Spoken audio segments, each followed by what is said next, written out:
Ramai orang minat simpan emas tapi tak tahu semua langkah yang betul.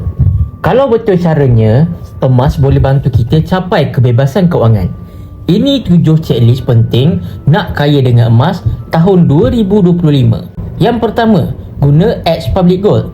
Semua urusan jual beli, simpan emas hanya di hujung jari. Yang kedua, join group support dealer anda. Belajar daripada pengalaman orang lain.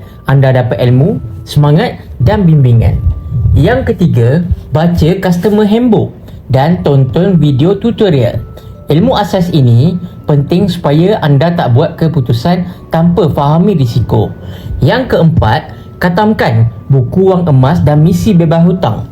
Fahamkan strategi simpanan emas yang betul, bukan sekadar ikut trend.